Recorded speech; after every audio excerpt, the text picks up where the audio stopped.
Alors, si tu as besoin de continuer, vas-y, je suis là. Je souris, même si je sais qu'il ne peut pas le voir. Sa présence est une source de réconfort incroyable à mes yeux. Je prends mon courage à deux mains et m'exécute. Je le vois souvent dans un de mes cauchemars. Ce couloir, il est blanc, uni, vide, impersonnel. Il me fait froid dans le dos. J'inspire. Matt a raison. Parler, ça me fera du bien. D'autant plus que je n'ai jamais évoqué tout ça avec qui que ce soit, pas même avec mon père. Qui sait, cela va peut-être me permettre de mieux gérer tout ce qui trotte dans ma tête.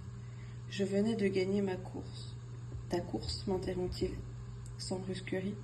Je hoche la tête et précise. Je cours de temps en temps. Ça m'aide à évacuer certaines choses, certaines angoisses. Oh, c'est juste pour le plaisir, pas de truc pro ni de marathon. Mais parfois, pour voir ce que je vaux, je participe à quelques compètes amicales. C'est pas du haut niveau, loin de là, c'est plus pour me mesurer à un adversaire. Et puis aussi, ça te fait du bien, tu te dépasses. Exactement. Je me redresse pour lui jeter un regard en biais. Il semble parler d'expérience. Tu sembles connaître ça, lui fais-je remarquer. Matt hausse les épaules et m'attire de nouveau contre lui. Je reprends ma place. Suffisamment pour savoir ce que tu peux ressentir dans ces instants, me répond-il seulement. Tu as gagné beaucoup de courses? Pas trop, mais celle-là, elle était importante à mes yeux. Tu vois, continue Chouba, je lui en avais parlé. On avait fait une sorte de pacte, un truc mère-fille. Je devais gagner, et elle devait aller mieux. Je muselle fermement le sentiment de rage, mêlé de tristesse, qui menace de m'envahir. Ce n'est pas le moment de m'énerver contre la fatalité, contre cette promesse non tenue. Je le savais depuis le départ que c'était perdu d'avance. Je m'étais leurré, j'en ai pleinement conscience maintenant. Alors inutile de laisser revenir la colère à cause de cet instant manqué. Je me revois arriver à l'hôpital, presque en courant. J'avais hâte de lui annoncer. Je m'étais surpassée. Je voyais déjà le sourire épanoui sur son visage. J'attendais déjà ses compliments. J'ai grimpé les étages. J'ai poussé la porte battante. Il y avait ce couloir blanc, si long, et toujours l'odeur, tu sais, celle des hôpitaux. C'est si particulier. Je connais, commente sobrement Matt. Je ne relève pas son intervention. Je rassemble mon courage pour continuer à lui parler, à me confier.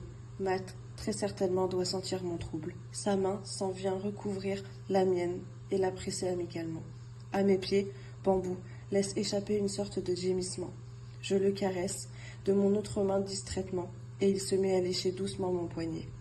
Continue, Emma, m'encourage mon collègue à voix basse. Tu en as besoin. Il a raison, une fois de plus.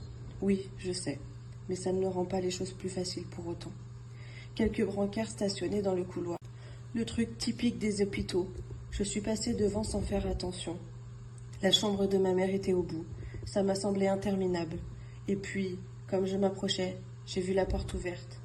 L'émotion m'étreint la gorge. Les larmes ne sont pas loin. La pression sur ma main se fait plus forte. Matt, je noue mes doigts aux siens. Il y avait plusieurs personnes devant la porte, des infirmières. J'ai reconnu d'abord leur uniforme. Je n'ai pas voulu comprendre sur le moment, j'ai continué à avancer.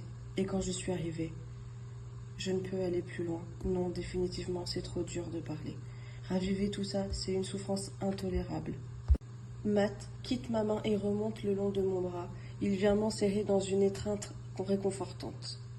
Quand tu es arrivé, fait-il à mon oreille. Je trouve le courage de poursuivre, je ne sais trop comment.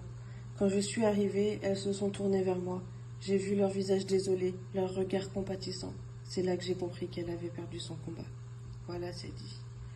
Et étrangement, le fait de l'avoir sortie, mine de rien, ça soulage, comme un poids que l'on vient d'ôter de ma poitrine. Néanmoins, je refuse de m'attarder sur ce souvenir perturbant, et je passe vite fait à autre chose. 2 mois plus tard, j'ai tout quitté pour venir ici. Je ne supportais plus de vivre dans la maison où elle avait vécu. J'avais besoin de changer d'air, de lieu.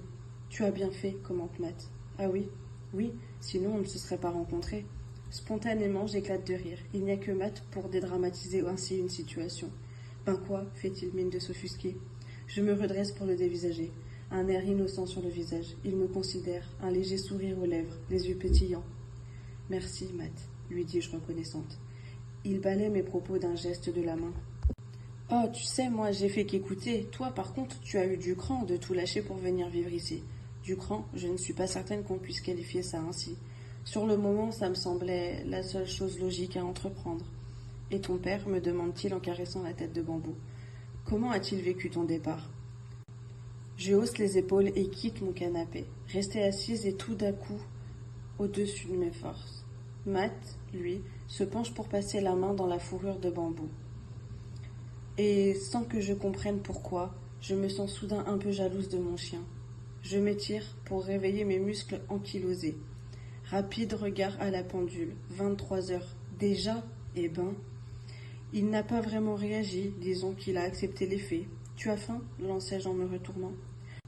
Matt relève la tête et acquiesce. Ses yeux noisettes viennent se poser sur moi, et un frisson soudain me parcourt. La fatigue, très certainement, décidai-je. Je me dirige vers ma petite cuisine.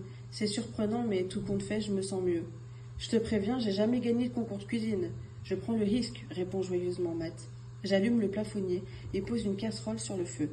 Je farfouille dans mon placard et ressors 2 ou 3 ingrédients pour composer un repas à peu près convenable.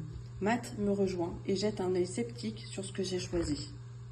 Finalement, décrète-t-il, il vaut peut-être mieux que je t'aide. Il ouvre les placards et en sort sauce et condiments avant de chercher et trouver assiette et verre qu'il dispose sur la table. Rapidement, on a de quoi se sustenter. Je m'installe face à lui et ça fait tout drôle qu'on partage un repas ensemble chez moi. Fait-il, je confirme, ce concours-là, tu ne l'aurais pas gagné. M'insurgeai-je. Mais au fond, j'apprécie qu'il détende l'atmosphère avec ses plaisanteries. Tu cours mieux quand tu cuisines, j'espère. Tu peux en être certain, affirmai-je en soutenant son regard avec aplomb. Moi, je demande à voir. Tu me mets au défi? Matt éclate de rire. Je profite à fond de ces quelques instants où son visage s'illumine. J'adore quand il rit. Non, princesse, j'oserais pas. Princesse, dans sa bouche, ce simple mot revêt 1001 significations. Avec ton entraînement de boxe, tu dois pourtant avoir de l'endurance. Pas faux, concède-t-il entre deux bouchées. Mais je suis pas trop du genre coureur de fond. Je suis plus à l'aise sur la dépense physique brute, sur le court terme. Tu vois, sur le ring, ça se passe très vite. Tu dois tout donner en quelques instants. Je l'écoute me parler, subjugué. Il me semble soudain animé d'une telle ferveur que c'en est surprenant.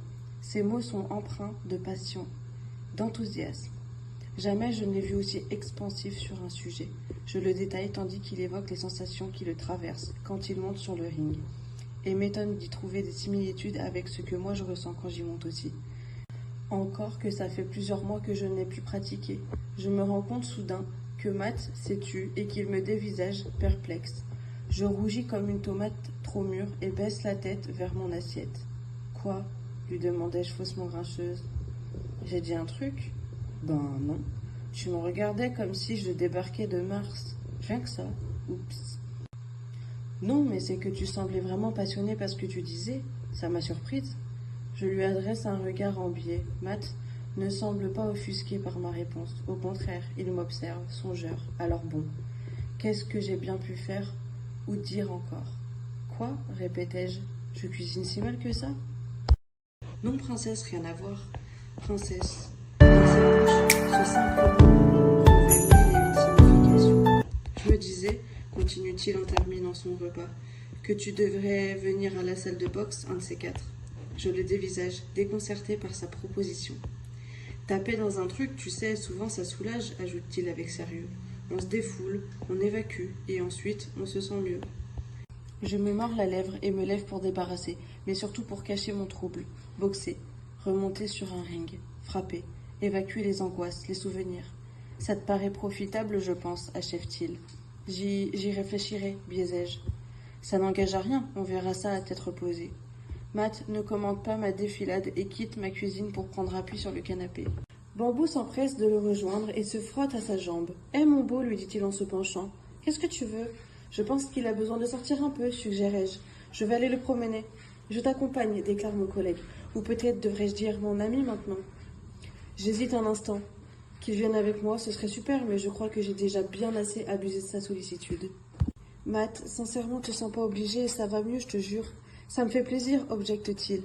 Et puis, à cette heure-là, il vaut mieux que tu aies quelqu'un pour te protéger au cas où. Au cas où quoi? Relançai-je en le dévisageant. Au cas où un grand méchant loup voudrait m'attraper? Par exemple, même si t'as pas grand-chose à voir avec un des petits cochons. Je réprime un sourire. J'ignore si sa répartie est réellement un compliment. Qui te dit que j'ai besoin d'être protégée, répliquai-je. J'ai Bambou et je cours vite, tu sais. Plus vite que le méchant loup? J'acquiesce avec aplomb. Matt pose son regard sur moi, pensif. Ok, princesse, abdique-t-il. Alors disons que j'ai simplement envie de profiter encore un peu de ta compagnie. Son regard vient se planter dans le mien, et j'en suis toute retournée. Qu'est-ce que t'en dis? Ajoute-t-il. On y va? Je le considère et hoche lentement la tête. Inutile de m'entêter, et puis j'apprécie trop bien sa présence ce soir. On y va. J'attrape la laisse de Bambou et mes clés avant de gagner la porte. Une pensée me traverse, qui me fait me retourner vers mon ami. Matt, juste dis-moi, tu n'étais absolument pas obligé d'être ici avec moi. Je veux dire, on est collègues et je m'embrouille. Le rouge me monte aux joues et encore plus lorsque je constate la douceur dans les yeux de Matt posés sur moi. Il me sourit gentiment et effleure mon épaule d'une main hésitante. Ça m'a fait mal de te voir comme ça, princesse, m'explique-t-il avec gravité. Je pouvais tout simplement pas te laisser seule en sachant que quelque chose n'allait pas. Sa réponse me laisse coïte. Jamais, je crois, quelqu'un ne m'a dit des paroles aussi tendres, aussi gentilles et attentionnées. J'en suis profondément bouleversée. Bon, let's go, reprend Matt plus légèrement. Sinon Bambou va devenir fou, regarde-le. Je m'oblige à quitter son beau visage des yeux pour observer mon chien. Bambou décrit des huit autour de nous, la queue frétillante et les yeux pleins d'espoir. Avec un petit rire, je tends la main et ouvre la porte. Il s'élance au dehors. Matt et moi le suivons. Au moment de refermer, je me tourne vers ce dernier. Merci, murmurai-je. Ses yeux me sourient. Il n'y a pas de quoi.